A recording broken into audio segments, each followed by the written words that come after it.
Humidity always seem to go up when our kids go back to school and participate in those outdoor activities. So Ellen Houston, clinical exercise physiologist with UW Health Pediatric Fitness, is here to break down the best drinks to keep your kids hydrated as they head back to school. So Ellen, you sent me this chart that was pretty interesting. Let's put that up right away and run through water as compared to other beverages there for a 16-ounce serving. Okay, so it's hot and humid and you're reaching for something to drink. What's the healthiest thing? And if you take a look at it, your sports drink, your juice all have more calories than water. They all have far more sugar than water, and they're a lot more expensive. So water is probably your healthiest and your least expensive choice, and it's readily available. And what makes it so good for your body, just the plain water? Well, 2/3 of our body is made up of water. So you need water for all of your systems. It's really important for your blood.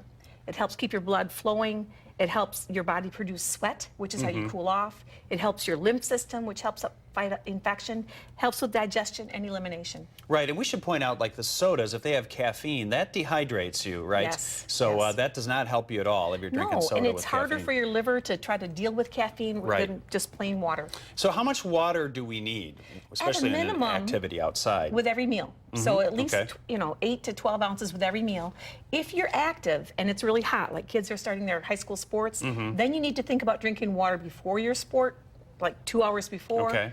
Maybe every 10 minutes, if you get a break, drink a little water, and then lots of water afterwards. Of course, Madison Avenue wants us to believe we have to have Gatorade or things like that, but who really can benefit from the sports drinks?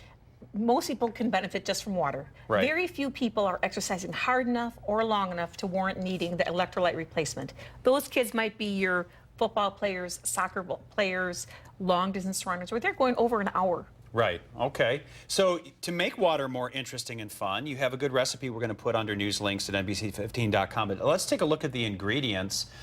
You've got the cold filtered water, of course. Yep. And you say caffeine-free herbal berry tea bags, 2 sprigs of mint leaves, frozen whole strawberries, and 24 ice cubes. And this is what it, let's take a sip of it here. So hopefully we'll be smiling. That is really good. Yeah. It's definitely much better than plain water. It's more interesting, and this might encourage kids to drink more of it. Yeah. So And it's pretty cheers. Thank you, Cheers. Ellen. So the whole the way to make this and brew it, we put the recipe up online at ABC15.com. Just cold water in your refrigerator, even with a slice of lime or lemon, anything to make it fancy. Okay, remember, water is still the best, provided by Mother Nature. It's largely free most of the time, so go for it and enjoy. Send the kids off with plenty of water. Ellen Houston, thank you very much. And thank you. We'll be back to Final Check the Forecast after